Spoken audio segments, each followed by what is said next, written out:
Just Bricks, brought to you by Kick It Forward and Sporting News. I'm your host, Josh Garlett, for another huge episode 3, guys. Congratulations for making it so far. Yes. We have a very special guest this week. I tell you what, we talk it up every week. Bryce Cotton last week. Also, just side note, Bryce Cotton dropped 41 on Friday. You're welcome. Dare we say it was because we G'd him up? Why, you think there was a coincidence? The world is too busy for coincidences. Well, I like to think that this time, because, we're proximity to RSC Arena anyway. We're in Perth.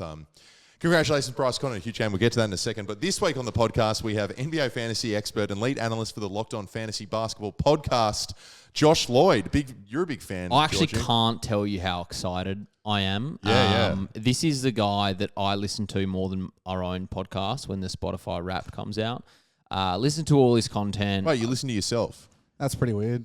You listen to the pod. It's not in my top 5. I'm doing in it. I'm in it. Why do I need to But listen you're back to it? constantly consuming. Why do I need Well, I just think that's a bit narcissistic, a bit weird by you. I just said I don't listen to me. But you are excited for the day. I am very Congratulations. excited to hear what Josh Lloyd says. That's coming up on the podcast. Yes, Harry. The amount of calls I got during the week going, Harry, I didn't know you're so knowledgeable at basketball.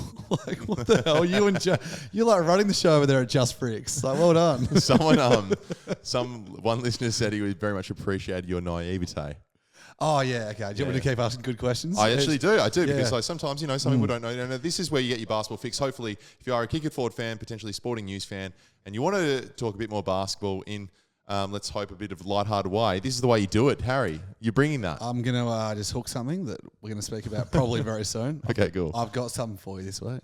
What? Yeah, I've got something for you this week. Yeah. Does it have anything to do with these notes here? Because his notes just basketball. No, there's something. I've got something exciting. Oh, what? It's in white on a white page, and you just highlight it when you highlight it. No, Okay, cool. I'll just throw it to me whenever you want something cool to happen. Before we get to NBA with a very big NBA podcast ahead, we've Bryce Cotton, we said 41 points on Friday night. Huge game against the Sydney Kings, who've, they've got battled a lot the last couple of years, but he just was unstoppable in the second half. It was unbelievable. One of the best tickets in town. We weren't there, but, we were across the road at a pub, but apparently a very, very good game. Unbelievable. I was watching the highlights. He looked like prime Bryce Cotton. Yeah, that's right. He really has a plateau since arriving at the NBL, just 8 years of dominating. It was just like stepping back and just like breaking ankles and just getting like 3 meters of space on the people guarding him, and just got so hot in quite late in the game, right? Yeah. Well, that's always the thing you have to worry about with Bryce Cotton is the longer you wait for this run, it's coming. And they were hanging around, and all of a sudden, everyone's getting open because there's just 2 people going with him everywhere. It's crazy to watch. And they beat Sydney, so now they're 6 wins in a row. They're pushing for that top spot, hopefully, eventually. I'm biased. But Melbourne United, they lost to Cairns as well. So, a lot of movement in the NBL right now, as in there's the bottom teams potentially being the top teams, and it really is any week, anything can happen. Head to the NBA now. The in-season tournament continues. The quarterfinals today, first 2 today. A couple upsets. How have you found the in-season tournament so far, Harry? Well, I was really excited about the trophies that they unveiled for the in-season tournament. Oh, okay. These are bloody exciting. Okay. You weren't expecting this. Yeah, look at these. Look You're a at big these trophy head, amazing. So this is for the championship trophy. Look at that royal thing. You might want to go and Google it if you're podcasting this right now. Oh, that looks like. What do you mean? That What looks did you say, Georgia? I said, that looks like Sauron's eye. Like if there was an eye. Well, the NBA Finals trophy is like a classic as well, but that's pretty cool too. They've really put a lot of effort in. I feel like they are. The NBA themselves, they're always adding awards. There's the NBA Conference Finals awards now and things like that. It's a sterling silver trophy coated in 24 karat gold and black ceramic, 23 inches high, please. Okay, what about this one? I'm not sure about this one. MVP trophy. Looks like an Emmy. Looks like, there's the basketball, like the rubber little bits. I like it. The outline. I like it. Yeah, I'm the trophy It's expert quirky. here. Okay, so okay. The medals for the you get medals. the players for the championship team. That's pretty cool. Okay, all tournament team trophy. It's a basketball. ooh, Okay, shine. Like a It's in ceramic glass. basketball. Yeah. Oh, they really dropped. They dropped the ball on that one. Literally. Just P.S. What is the in-season tournament? Anyway, carry on. That's got to be assumed they had knowledge. an incentive this year that's fine, with the that's in-season fine. tournament. It's been great. No, it's really. I actually quite like the courts. So Pacers progressed today, and so did the Pelicans, who beat the Kings in Sacramento. Actually, so I'm not sure many people are expecting that. Harry, if you want to look up anyone listening, check out the courts they've done for the in-season tournament. Oh, yeah, Like the yeah. most I just amazing said that. court I said that. design. They're pretty cool. Love them. There's just so many people just like, don't like the court. They're okay. Oh, this stupid. Well, it's just a too way as a colourful. viewer you can do it. Just You can people notice just difference. hate change. I don't know about that. I mean, like, I think people were resistant to change at the start because it was just like they're clearly trying to make a TV product they could sell. But now it's actually fun, so who cares? But the weird thing with the in-season tournament is like, apart from the very final, the wins count towards your record, like Yeah, I your didn't- East and West record, which I is don't think very we odd. found it. Anyway, let's move on. Some Australian news. Daniel Moldovan, do you know who he is, Harry? No.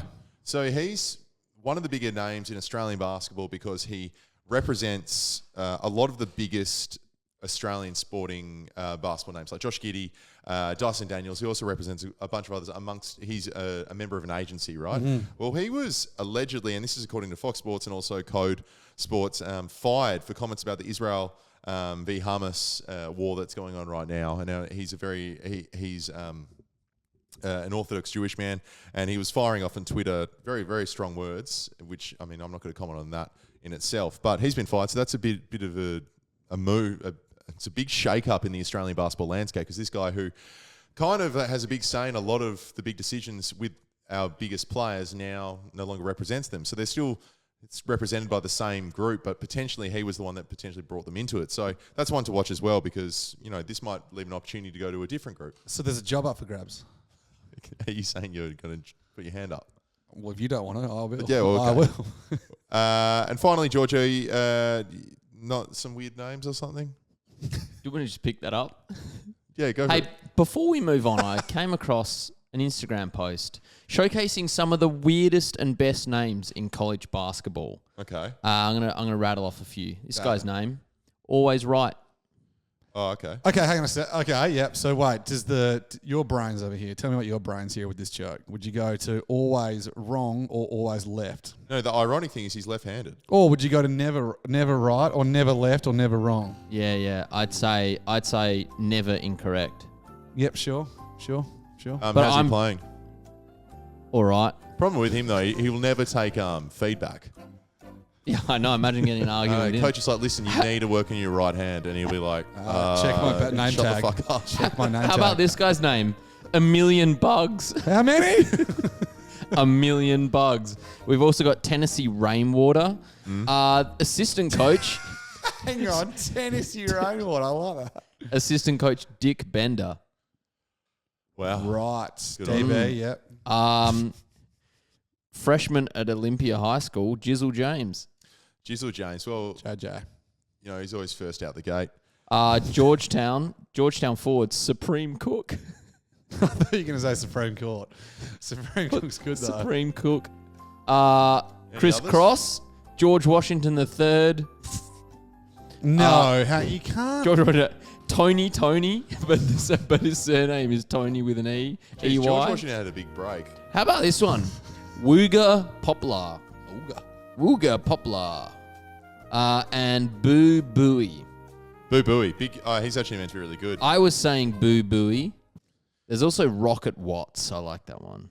So Josh Lloyd, thank you so much for joining us this week on the podcast. Oh, sorry, did you have any more, Giorgio? Nah, that was it. They're the best ones. I got one, Giorgio Savini. If you have anything you want to add to the podcast, send it in to kickitforwardmailbag@gmail.com or hit us up on the Instagram, the Kick It Forward podcast. All right, without further ado, here's Josh Lloyd from Locked On Fantasy Basketball. Who's the best fantasy player, regardless of era? LeBron, MJ, whoever it is. Who's the best that you've seen? I think when you go back and look at all the historical numbers, like some of the stuff in the 80s, Larry Bird in like the 86 season, I think it was, Jordan in 87, 88, those seasons are pretty tough to beat from a fantasy point of view. Like those guys played like 40 minutes a night. They were scoring a ton. There was defensive stats everywhere, assists and rebounds. There was also a season where Hakeem and David Robinson, I think they both might have averaged 4 blocks a game with like multiple steals and double-digit rebounds. They're some of the best ones from the past. But the Jokic season from 2 years ago, Harden in 18-19 and Steph in 15-16, they're pretty high up there. So I'd say that the 80s and the late 80s Jordan and Bird season with some Hakeem seasons in there and Jokic, Curry, Harden, probably the best fantasy seasons that we've seen over the last 30 years. But that Bird and Jordan one, they're pretty neck and neck at the late 80s. There's so much talk now saying that players are soft for load management in the modern era. You've been pretty vocal on this. What do you make of the load management talk and comparisons for the players now and the players in the past? Look, there's a real problem, I think, with not just media, but also just people that follow sport or interact with this stuff. And they have this real sort of glowy sort of outlook on what used to happen in the past, this nostalgia bias. And it's like, well, this never used to happen back in the day. Yeah, the game's completely different, though. So someone sent me a study on this, I don't know when it was, a few months ago, talking about analysis of injuries across the NBA. And they found there was like a 20% increase in injuries on players playing on a back-to-back, and that increase, or that risk increased the older the player got, and actually the smaller the player was. So the guys who were smaller, the guards who were doing more running, explosive sort of stop-start, change direction sort of movement, were more susceptible to injuries on that back-to-back. And that's a real problem. And so I have no issue with a player taking a game off, especially the older guys that do it. The guys who have had a lot of lower body injuries or recurrent soft tissue injuries, I'd much rather them sit out one random game in January than pop a hammy, be out for 4 weeks, or do their knee and be out for months and not take part in the playoffs or the more important games down the stretch. But there's such a loud noise that comes from people with, honestly, like irresponsible stuff that they say with loud or big platforms that it really, it's embarrassing. They're so focused on the here and now. Well, these fans pay the money, this guy's got to play in this game, but it's actually really bad on their body. And the way the game is now compared to what it was in the 80s, and people will always throw this out there, like, oh yeah, John Stockton played 82 games for 10 years. Yeah, but go and watch those games. Watch those games in the 80s. No one's moving. They don't have to chase guys in and out from the 3-point line back and forward. The athletes are nowhere near the same.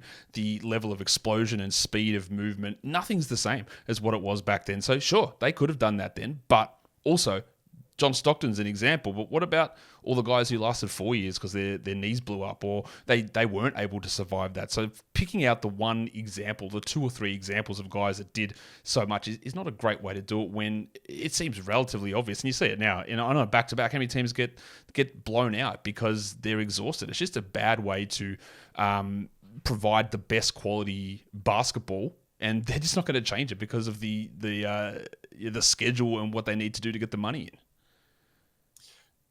The Australians this year haven't had the best time on court. We have a really strong contingent of Australians over there right now, but they're not really performing very well in 2023. What have you made of the major Australians in the NBA so far this year?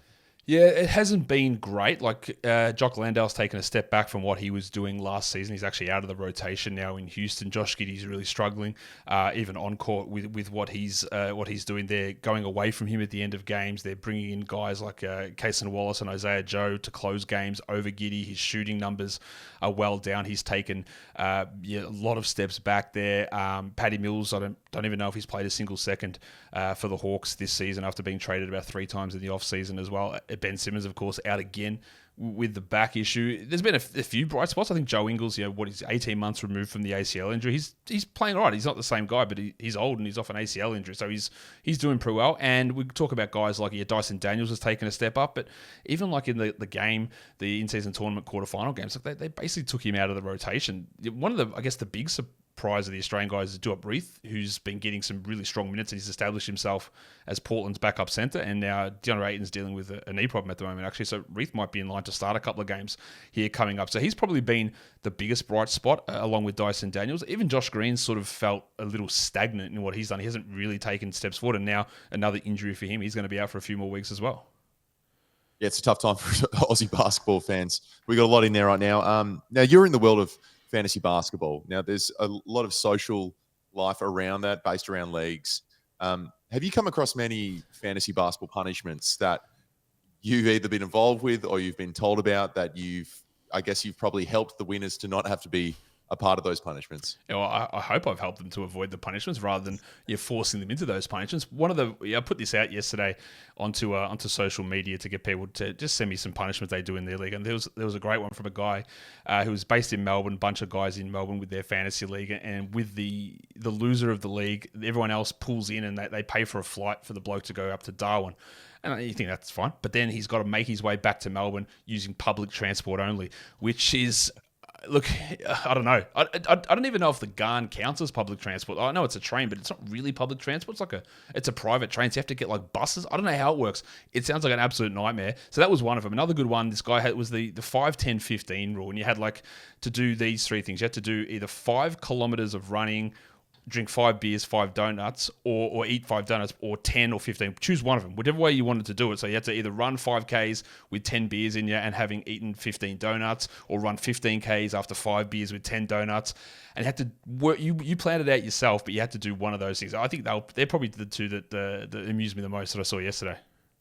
Yeah, we had a mate. He had a list of inconveniences. They range from really small things like you could only get dressed with your left hand for the day. You could only get into your car through the window on the other side.